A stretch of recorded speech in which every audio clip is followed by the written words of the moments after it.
Hello, everybody.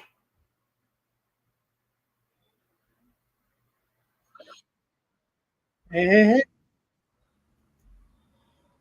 All right, so welcome to the Mikestand, everybody. Hopefully, everybody had a good weekend. Hope you guys had a chance to catch our show last night. Metal and I were, of course, having a nice little chat about tsunami and some, whether or not it's still going to be around much longer. So, of course, before we do talk about what's on tap for tonight, Rick, would you like? I know you were gone last night. Would you like to share with everybody where you were at, what you were doing last night, and tell and share your experiences with everybody? Well, yesterday I went to what is called 905 Fest. It's basically a thing that to raise money for a youth organization, a Christian youth organization. Um, is the organization is called the Living Rock. So I got a table there a few weeks ago. Thought it was going to be decent. Unfortunately, there was only a max of like 20 vendors. So really, it made the money that you paid for the table a little feel you got a little gypped. And heck, I shared my table with my cousin, and so we both paid half. And even at that, I feel like I got a little rip. She made most of her money back, not all of it, but it wasn't as busy as I would have thought it would be. But then again, it was a hot afternoon, so you know, and we stayed till about I don't know 7:10, 7:20. When we were there from like 11 in the morning. So Hmm. So, eh, about 8.5 hours there then, yeah. and of course, Although I got my cousin there and her starting to set up. I left for a couple hours because we got there to sign up for 9:30. Um, hmm. but I went to church because my church was right near there. I came back. I was about 20 minutes late, from the 11 o'clock, Hmm. and then I went away for about half an hour to get some drinks and stuff. So, but All you right, know, all it right, was so slow. You know, I don't think I missed anything by being gone.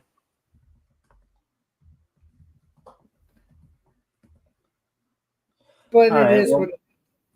yeah. All right. So, with that, just a friendly reminder to everybody: if you haven't already, if you guys can like and share the stream. Um, See if we can get some more friendly people to engage. Also, if anything here we talk about tonight grabs your attention, feel free to comment and or ask questions, and we'll try to answer the questions to our building. And of course, I should have said that earlier. Rick, if you want to give you, obviously you shared a link. Yeah. That's a link to.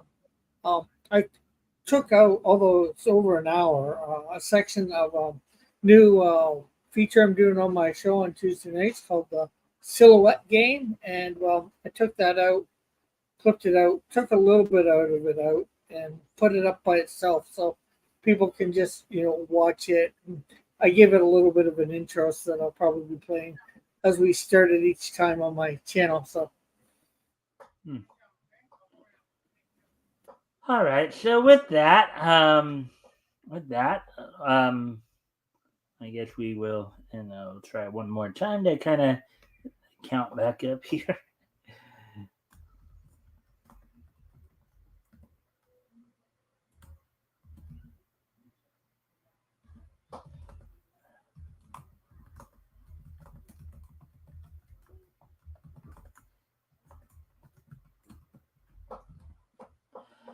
All right. So, anyways, all right. Well, is there anything more you'd like to add to your intro before we move on, Rick? well, just if anybody wants to go over check it out, if they like what they see, hit the like button and possibly subscribe. All right. So here's what's on tap for tonight. Now that we're of course, past the 5 minute mark here. So we got a couple articles we're going to go over. One, Boom Studios, which is a comic company over in England, in the United Kingdom. They're going to do a bit of a reboot of their Power Rangers line. Um, Hmm. I wonder if also, they're just going to be booming with that. yeah.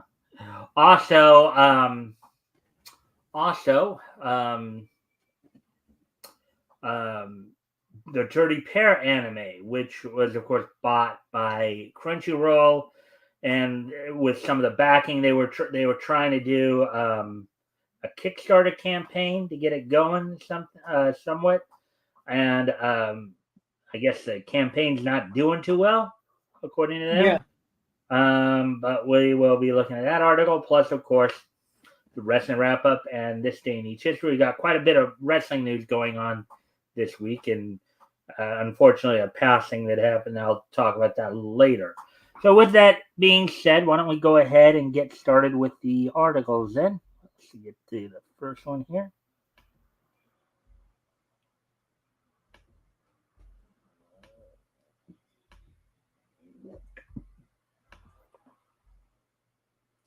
All right, so here we go with the first article here. All right, Boom Studios to completely reboot Power Rangers comic book line. New era will bring team, quote, into a reimagined world. I wonder what that means. Yeah, that could be scary or not. But just just with when they created this originally, doing this, it was somewhat reimagined, and the way that they did it, I haven't got any of them, but everybody was liking the way that this was done before. You know, when they first started doing this, the Mm-hmm. storylines were good and reimagined. Were pretty good. You know, I haven't read any of them, but I heard about them quite a bit. Mm-hmm. So Mm-hmm. um, hopefully they do something good with it. All right. So as we continue on, And also, I wonder if this is anything has anything to do with the fact that I've heard that they're going to be rebooting the actual TV series. yeah, I know you mentioned that when we were talking about it just before the show as well. So, Yeah. um, anyway, the article by Spencer McCauley published back on August 23rd, which of course is Friday. So let's go ahead and get into this then. So, improving that if not Hasbro, at least someone cares about the iconic Western Sentai adaptation to do something with it, Boom Studios has announced, in the wake of its recent ending, they will soon be moving to completely reboot their entire Power Rangers comic book line.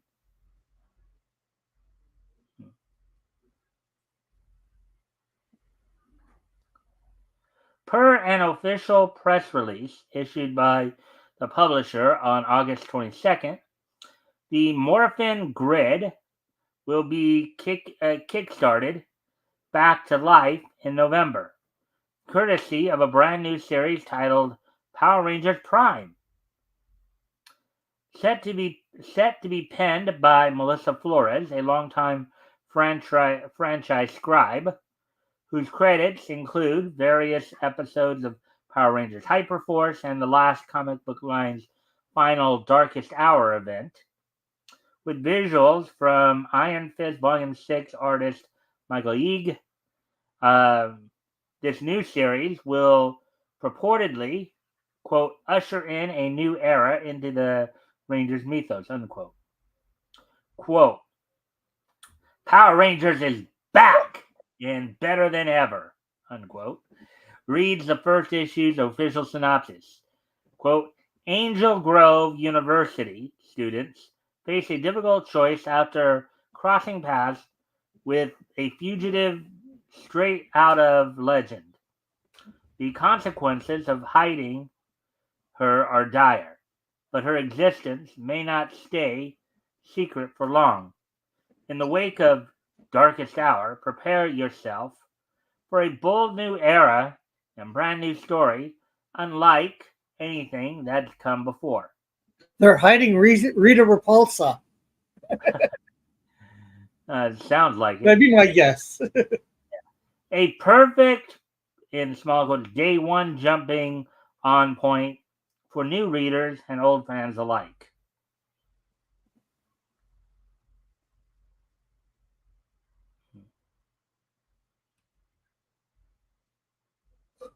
That does look like Rita's hand. Mm-hmm. Per a preview of Power Rangers Prime, Volume 1, Number 1's interior art provided by Boom, it appears the new publishing initiative will be a sort of, in smaller quotes, Ultimate Marvel style relaunch, wherein previously established Red Samurai Ranger Lauren will find herself alone on the run from a cadre of um, Ilarian soldiers who wish to steal her powers for their own means. And if the issue's main cover, as drawn by Batman Superman World's Finest number one artist, Dan Mora, is any indication, it appears that when all is said and done, Lauren will eventually be imbued with the full power of the Morphin Grid, which in turn seemingly grants her access to a new, more, in smaller quotes, beefed up version of the Mighty Morphin red suit.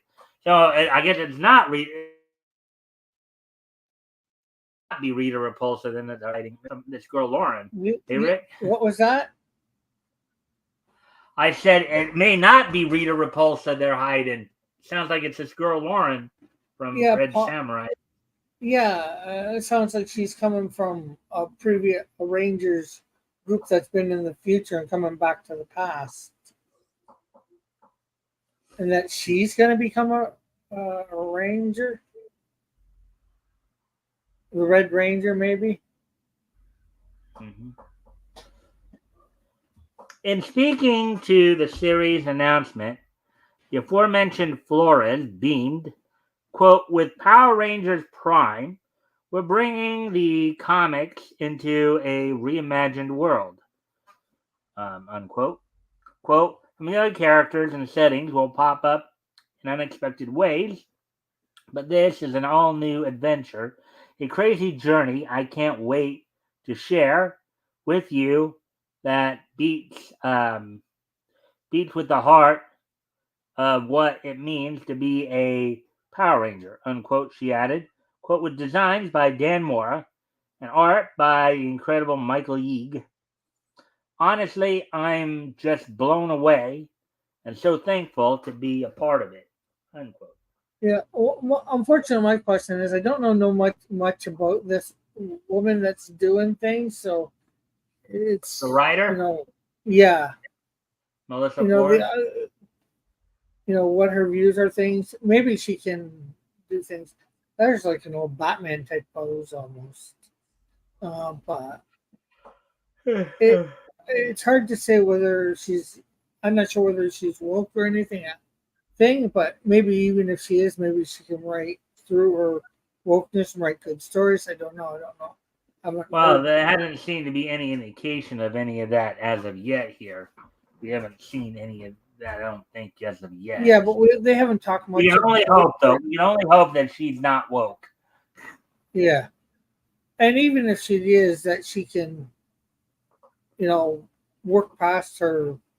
Set that aside to write a good story. Yeah. All right, so continuing on with the article then.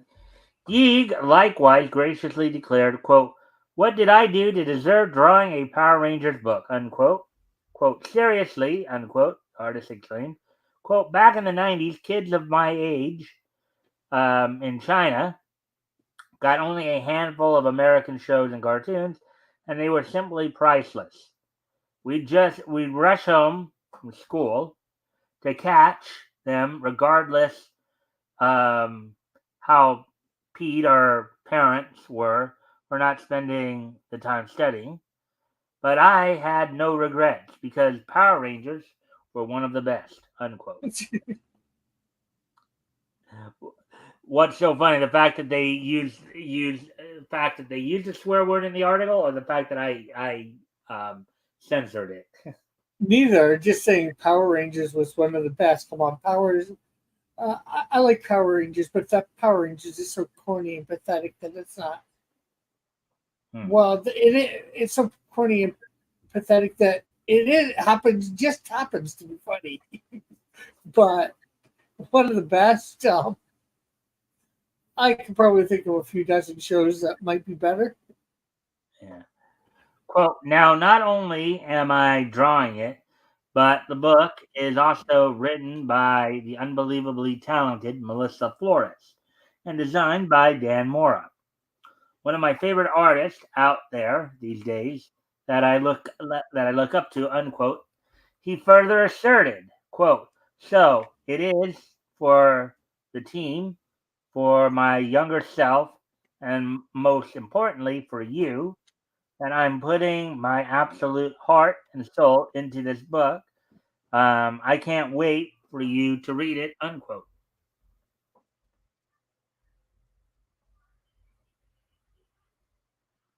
Oh, we get even do the little slide there. We kind of get the art there. Let me just see if anybody's joined us yet. No, not yet.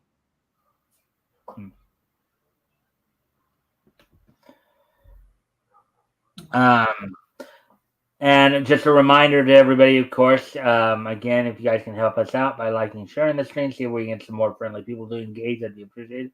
Also, if anything here grabs your attention, feel free to comment and or ask questions. We'll try to answer the questions to the best of our ability.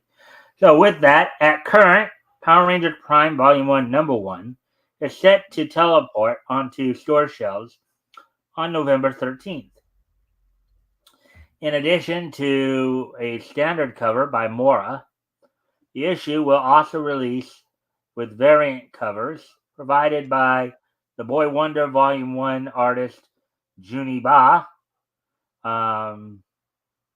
noted industry cover artist Inyuk Lee, Mighty Morphin Power Rangers variant cover artist Bon Bernardo, Catwoman Volume 5 writer/illustrator Joelle Jones, UK-based graphic designer Doali, and Blue Beetle Volume 7 artist Raphael Albuquerque. For those interested, Bernardo, Jones, Doali, and Albuquerque's variant covers can be found below.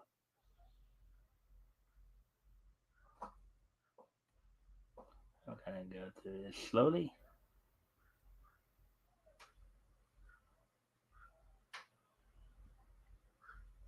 For people to look at here.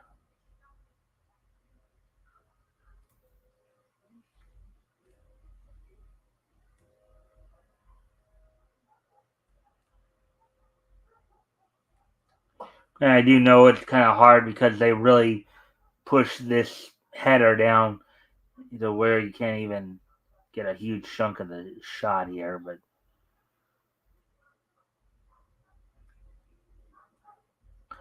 and there we go. So there's that article. Yeah, and I was just looking over about this Melissa character. Melissa, what were you trying to look her up or something like that? Yeah, seeing she specializes in developing and producing diverse and inclusive entertainment content that synergizes across multiple media platforms. She worked as a creative executive and producer for long-running kids live-action series Power Rangers, the animated series of Glitter Force, Digimon Fusion, and Julius Jr. So there's some other stuff too. All right. I'm just not sure whether if she's done some TV work, she might have an IMDb page then. Yeah. But anyways, let's move on to the next article then. Our second and last article of the evening.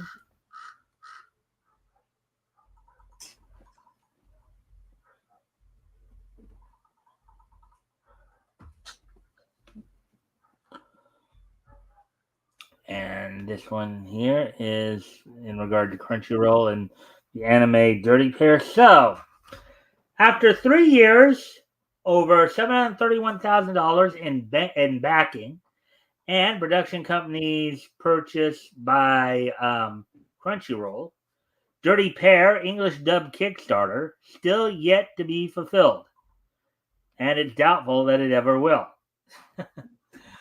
So that sounds quite ominous, wouldn't you say, Rick? Yeah, for sure. Article by Spencer McCauley published today.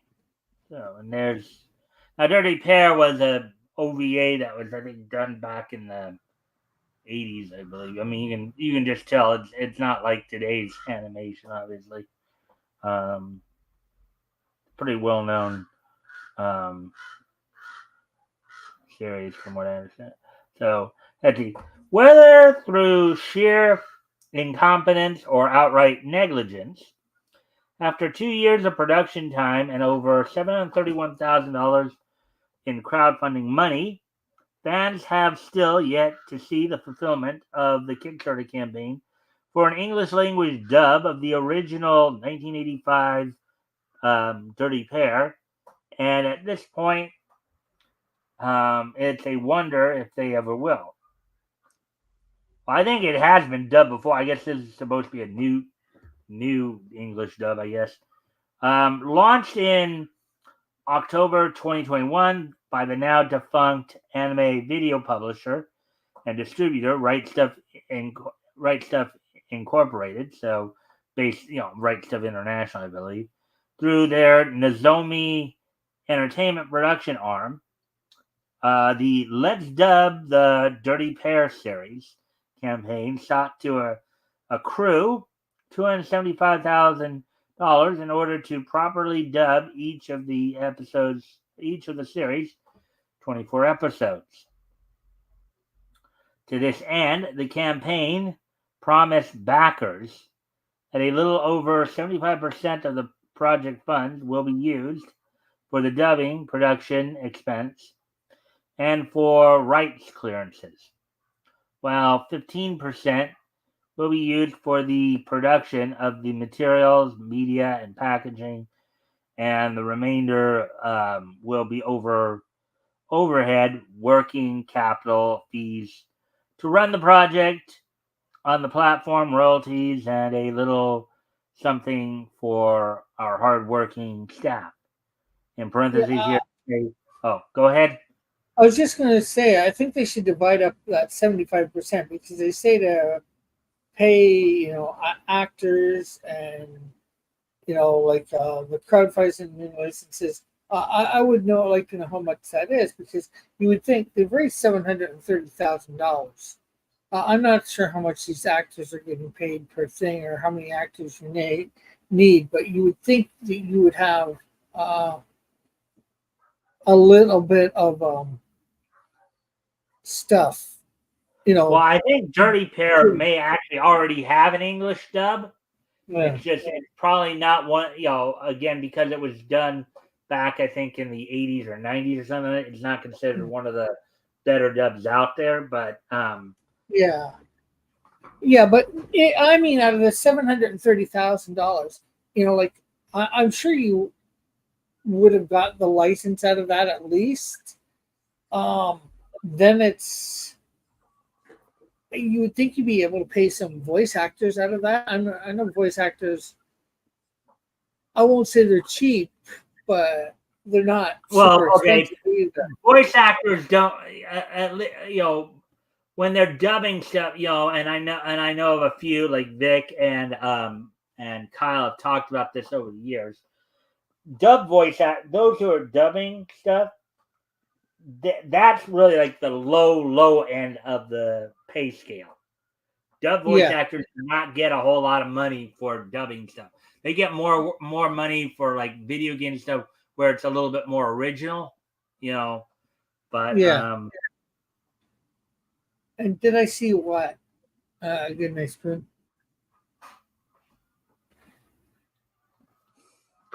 a good night spoon. So I got anyway, something for good night spoon. what was that? I got something for good night spoon when he's whenever. Anyway, so in parentheses here, though no word was given on how they would be using the remaining 10%. Quote, aside from the English dub, all other production work will be completed in-house, unquote, they further explained. Quote, we already have all of the source materials required in order to do this production and have the approval to do this Kickstarter project from the Dirty Pair Production Committee. All right. In parentheses here, and in particular, unfortunate bit of copy that did not age well given the current status of the project amidst Nozomi Entertainment's various assurances regarding the production of the Dirty Pair dub was a promise to, quote, document in the ongoing project updates how the production and approval process works and be transparent about its status, unparenthesed. So if they're not doing that, obviously, it's hard to say what they're doing. Yeah, Because so they're to supposed to be this, transparent in that thing. But then again, maybe the other side won't let them be. It's hard to say with a thing like that. mhm, Lawyers, lawyers get involved, and they don't allow lots of things. yeah, all right, so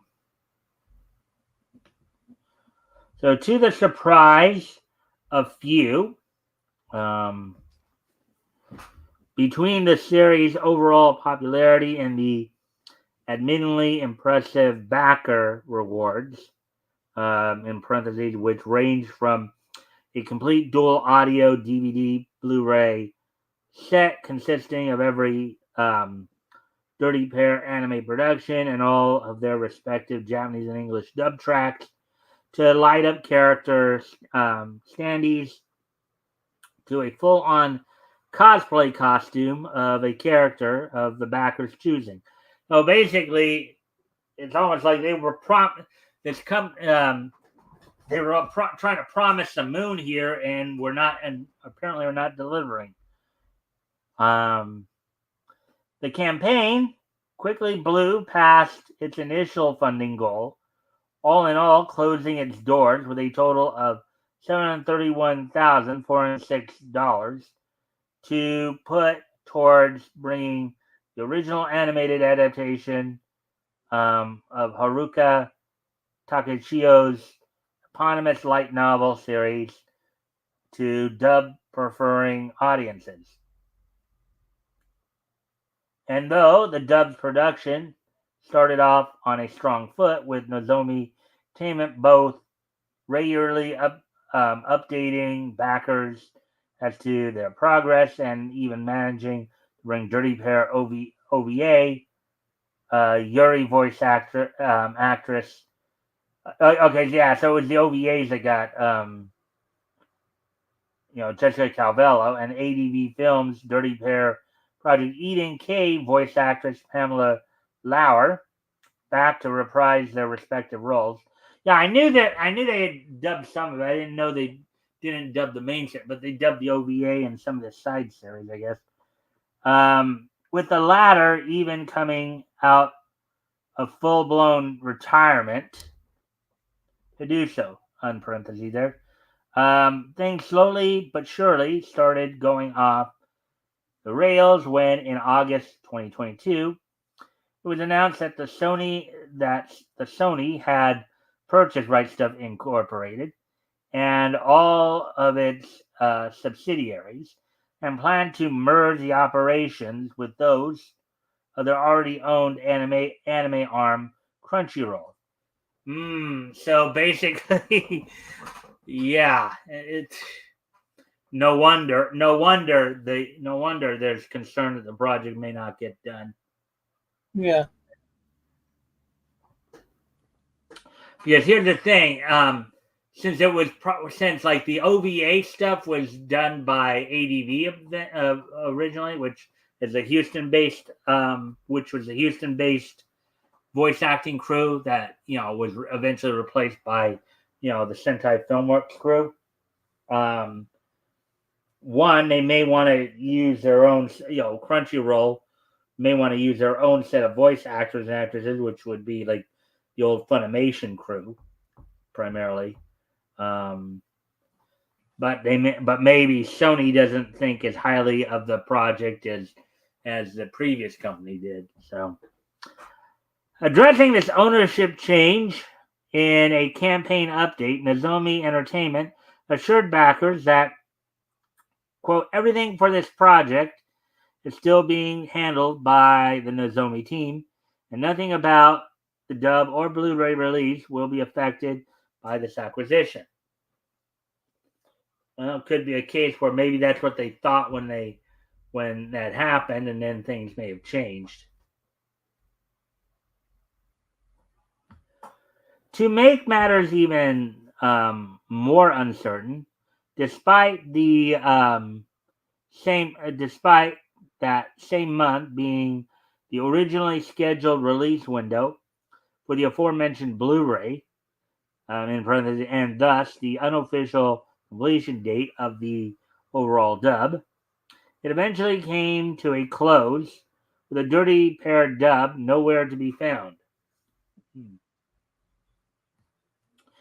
In recognition of this missed window, Nozomi Entertainment eventually informed backers that the production delay had been caused by scheduling conflicts regarding its cast.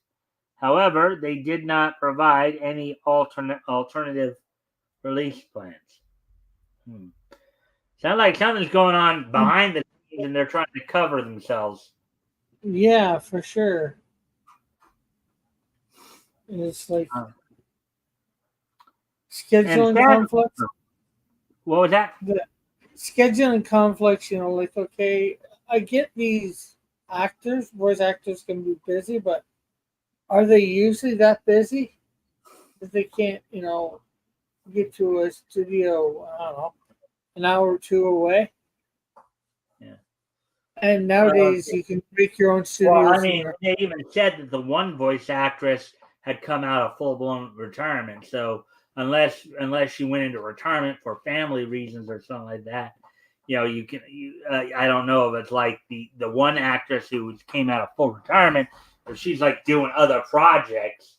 I think she was just coming back for this project. But But anyways, let's get back to the article here.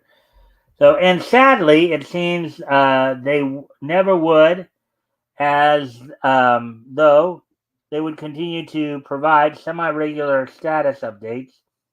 As following the May 2024 announcement, so about 3 months ago, that, quote, all the audio materials are now complete, unquote, the company went completely radio silent regarding the dub's production.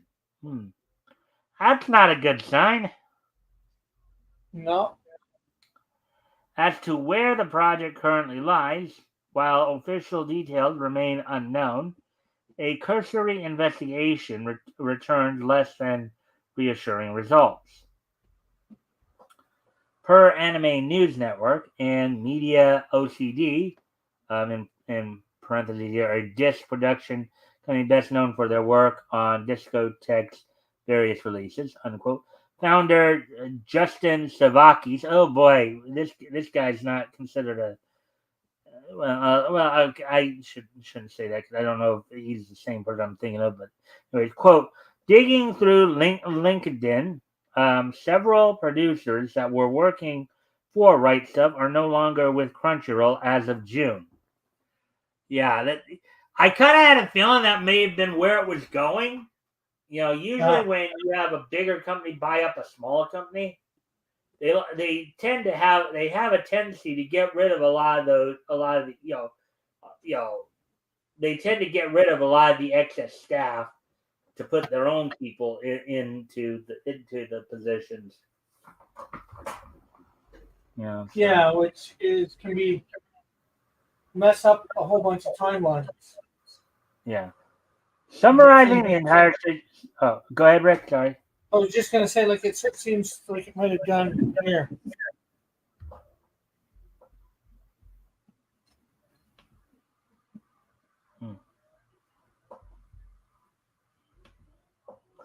We rescheduled your trial for tomorrow night, 10 p.m. due to streaming conflict. Oh boy. Now there might be a streaming conflict tomorrow night.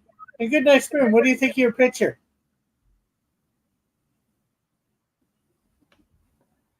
All right. Summarizing the entire situation, Zavakis added, quote, their last update was end of May, so either it's completely finished or Crunchyroll has decided to junk it all. Who knows? Yeah, that's what it does seem to be. That does seem to be, it's probably based on the whole radio silent kind of thing. It's probably the second, the latter as opposed to the former. Unfortunately, while this is assuredly disappointing news for Dirty Pair fans, it also does not bode well for mecha enthusiasts, as given their handling of the sci-fi series dub, it's unlikely they'll pull through on their previously promised Blu-ray releases of Macross Frontier and Macross Delta. So he's even some of the people here are even predicting kind of a ripple effect on other projects there. And there we go with that one. So yes, and yes, good night, Spoon. Your picture. I made my rendition of Good Night Spoon. Although right. I think I might do some minor corrections later on. All right, so we're gonna move right into the wrestling wrap up here, as a lot of things are going on. We're gonna, of course, go back to a lot of things happened over the weekend. Of course, TNA had their Impact programming, the second to last show before this Friday's Emergence pay-per-view. We'll be looking at the results from that. Well, actually, I already looked. I actually didn't, because it's Thursday. Friday night, of course, and over the weekend as well, of course, the NWA Exodus Pro had a show, Journey 2. They crowned a couple new champions. We'll be looking at that. All AEW had its All-In event. We'll be talking a little bit about that.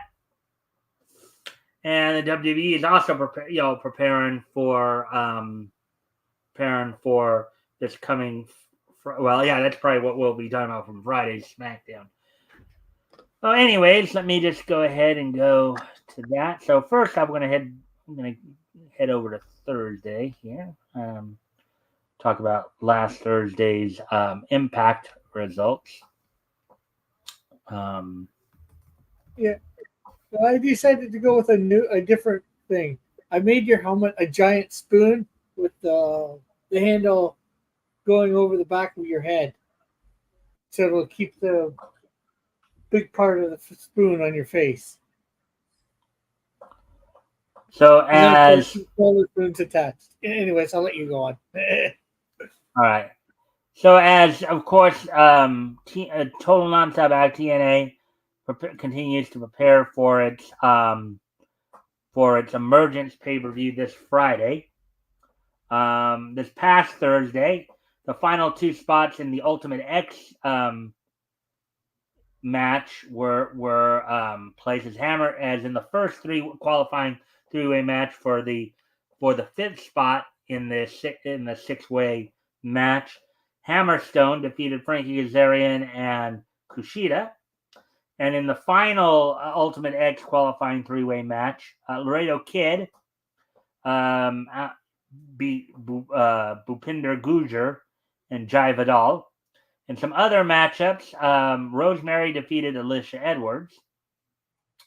And in PCO, Rhino and Zaya Brookside defeated Cone, Madman Fulton, and Steph Delaney in a match that was originally supposed to have Matt Cardona in it. Matt Cardona was really playing the thing here where he was trying to force Stephanie DeLander.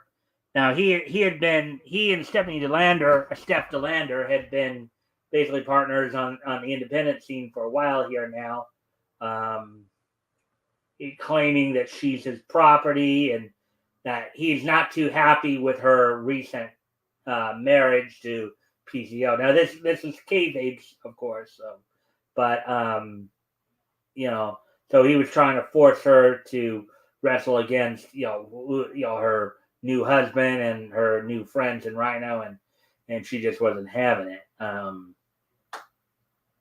But building up the feud between them.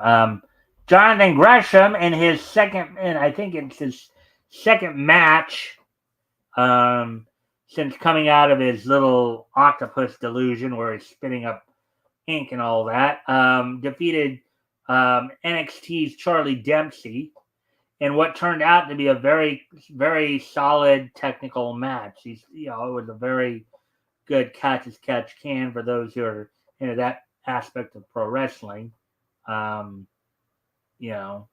Not a whole lot of flash and circumstance, but and the main event saw the Hardy Boys defeat the member JDC and Moose of the System when the other two members, when the rest of the system came out to try to do a 4-on-1 attack or 4-on-2 attack on the Hardys.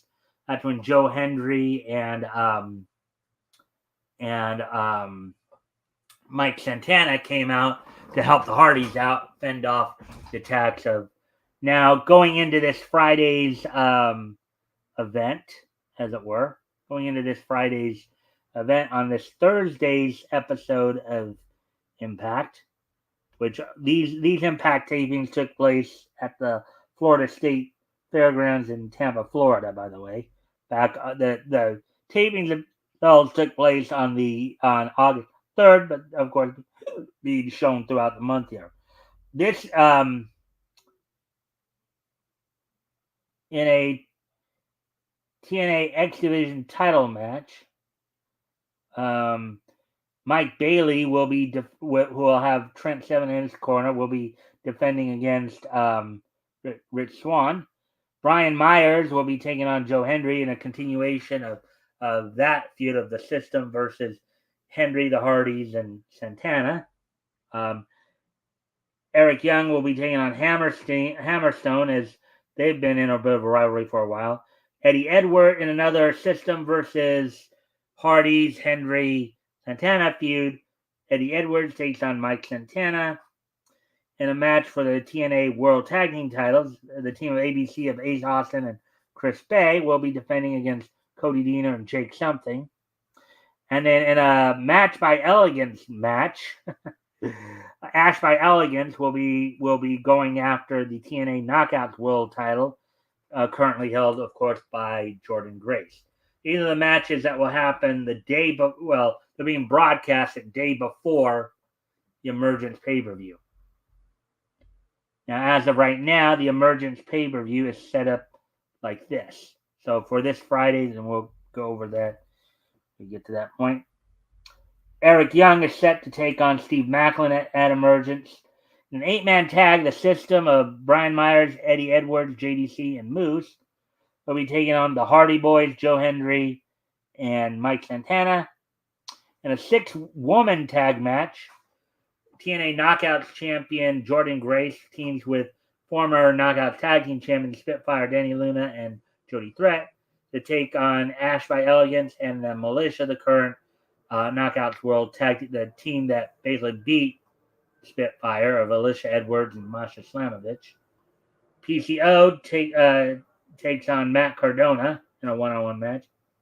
In the Ultimate X match for the TNA X Division title, Mike Bailey is set to defend the title against Laredo Kid, Hammerstone, Zachary Wentz, Riley Osborne, and Jason Hotch. And then in an Iron Man match for the TNA World title, Nick Nemeth will be defending against Josh Alexander.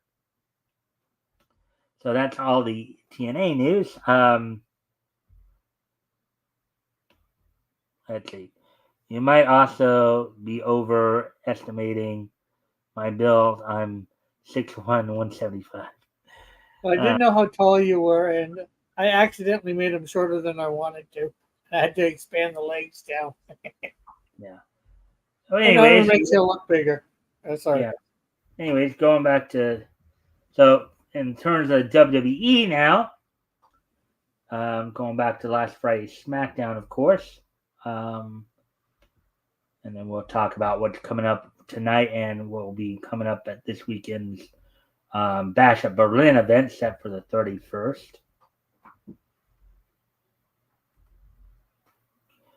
So from this past Friday night SmackDown, which happened from Washington D.C., what happened from the Capital One Arena in Washington D.C.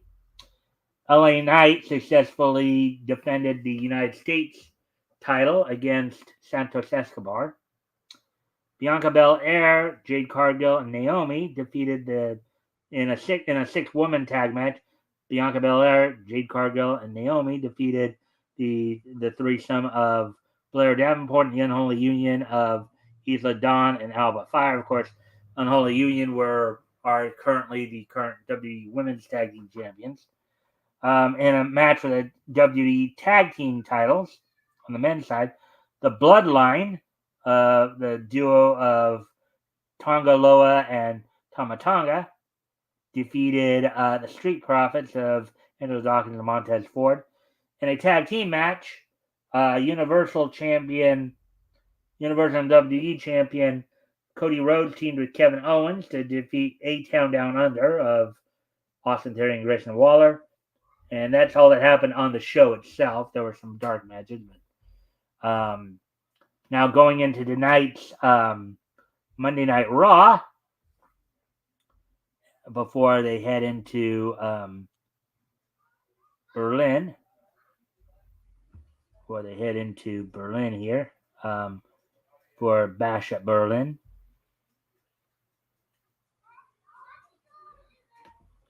On tonight's Monday Night Raw, The Miz in a number one contender.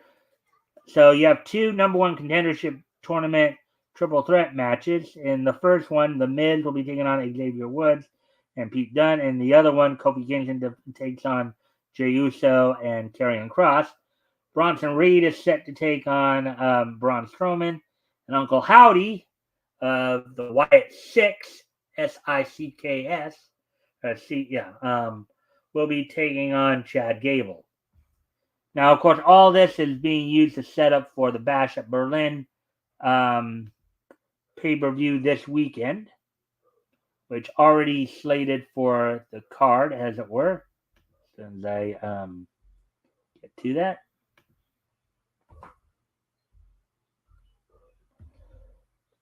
Coming from, of course, the Uber Arena in Berlin, Germany.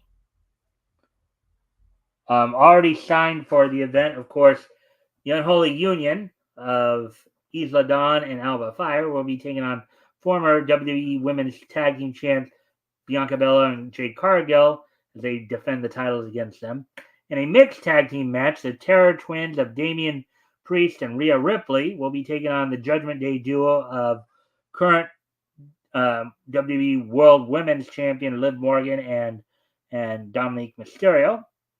In a strap match, CM Punk will be taking on the Scottish Warrior Drew McIntyre. In a match for the WWE World Heavyweight title, Gunther defends against Randy Orton. And for the WWE and WWE Universal title, Cody Rhodes will be defending against Kevin Owens. So that's and in WWE news as well, there is one other piece of of news that I have to mention here. Well, actually, I'll wait. I'll actually wait for that after I go to the other stuff. I'll save that for that part for the end of the wrestling wrap up part. Um, so now, last night, of course, AEW had its All In event.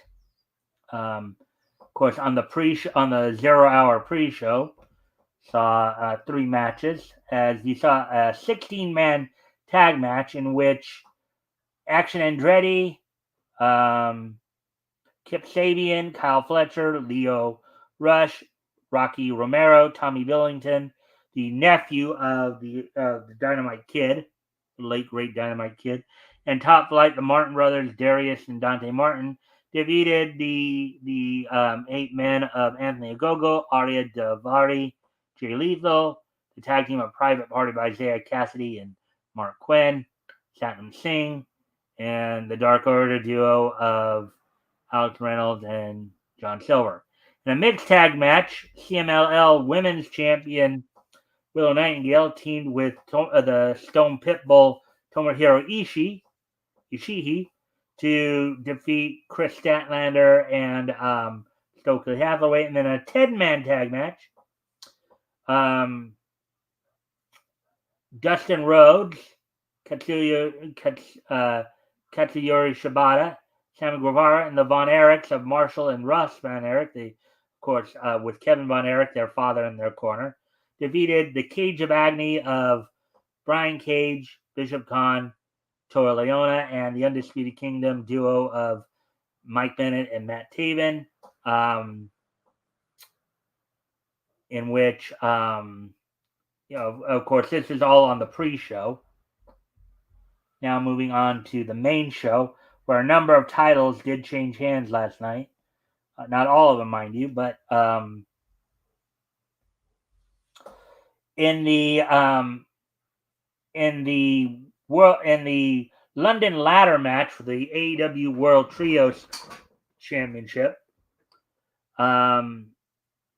there were 4 teams involved, in which the champions of Patriarchy of Christian Cage, Killswitch, and Nick Wayne were defending against former champs, the House of Black, Bang Bang Gang, and the team of the Blackpool Combat Club duo of Claudio Castagnoli and Wheeler Yuta and Pac, in which Castagnoli, Yuta, and Pac won the titles. They were able to scale. Mariah May defeated Toni Storm to become the new AEW Women's World Title. In a match for the FTW title, Hook defeated Chris Jericho to regain the title and start his 3rd reign as champion. In a 3-way match for the AEW World Tag Team titles, the Young Bucks retained over FTR and the Acclaimed. After the match, the Grizzled Young Veterans made their return to AEW, initially staring down the Young Bucks before attacking FTR. In the number 1 contenders Casino Gauntlet match for number 1 contendership to the AEW World Title, Christian Cage outlasted 1, 2, 3, 4, 5, 6, 7, 8, 9, 10, 11 other competitors. Among those, of course, making his in-ring return, Nigel McGuinness, who currently has been the commentator on Collision, as well as seeing the debut of Ricochet just weeks after his WWE release. Will Ospreay regained the AEW International title from MJF. Mercedes Moné retained the TBS title over Dr. Britt Baker, EMD. Jack Perry retained the TNT title in a coffin match against Darby Allin. Darby Allin's first coffin match loss. And after the match, Jack Perry, along with the Young Bucks, were getting ready to set Darby ablaze before we saw the return of Sting. And then in the main event, Bryan Danielson defeated Swerve Strickland to become the new AEW World Champion in a match that saw Bryan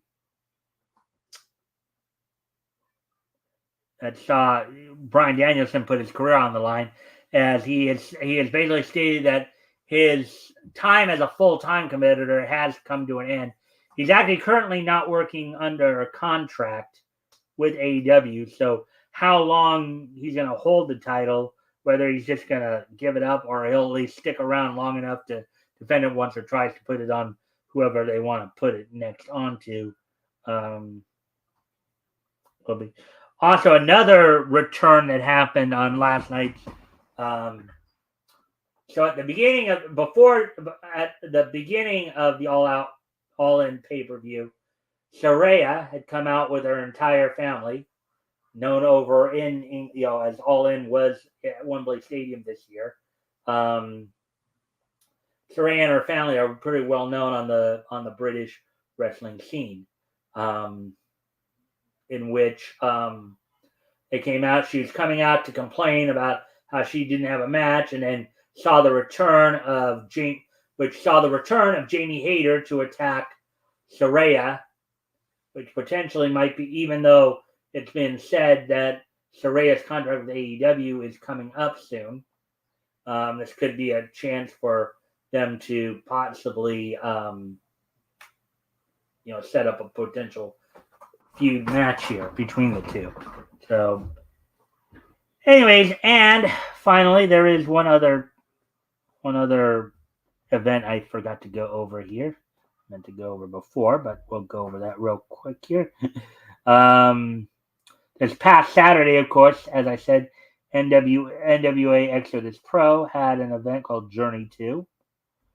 Exodus Pro, of course, is the organization, is basically the territory of the company that is owned by current NWA World Champion EC3.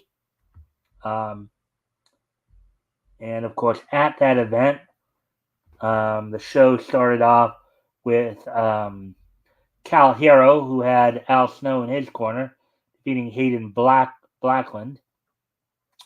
In a 6-man tag match, Sam Beal, Lord Crew, and Man Bun Jesus defeated the trio of Carson Drake and the Slimeballs. In a Master of the Canvas presents Ashton Day's Starry Night match, Ashton Day lost the match to Sebastian. In a match for the NWA Exodus Pro Midwest Heavyweight title, Pretty Boy Smooth, with Pastor CeeLo in his corner, defeated Dante Casanova. In a Caesar skirmish match, Cristano Argenta outlasted Brandon Day, Chainsaw Nate, Cowpoke Paul, Gorgeous Gregory, Gunner Brave, Hardy T. Morris, and Talboy. In a match to crown the NWA Exodus Pro Midwest Tag Team Champions, the team of Major League of J-Rock and Rex Brody defeated TMA of Duke Davis and Gannon Jones Jr. Brandon Beretta defeated Tone McFly. In a match to crown the Exodus Pro Midwest Women's title, Tiffany Nieves with Blake Banks in her corner, in a 4-way match here, defeated Kelsey Heather, current JCP Southeastern Women's Champion Kylie Page, and Maya World. And the main event saw EC3 defend the NWA World's Heavyweight title against Richard Holiday, in which he retained. So, now one last piece, of course, of wrestling news before we move on to the This Day in Each History is there was a passing, unfortunately, as Sid Udy, who everybody would probably have remembered as Psycho Sid or Sid Justice or Sid Vicious, passed away over the weekend at the age of 63, as reported on Facebook by his son, Gunnar. As Gunnar had pointed out, Sid had been battling cancer over the past few years and I guess finally succumbed to it. Sid was probably considered one of the more underrated, talented big men in the business. 6'9", 318, two-time WWE or WEF world champion, of course. But yeah, it's unfortunately sad to see that he unfortunately passed. So right now, what I want to do is I want to do a quick moment of silence before we move on here for Sid Udy, aka Psycho Sid, aka Sid Justice, aka Sid Vicious.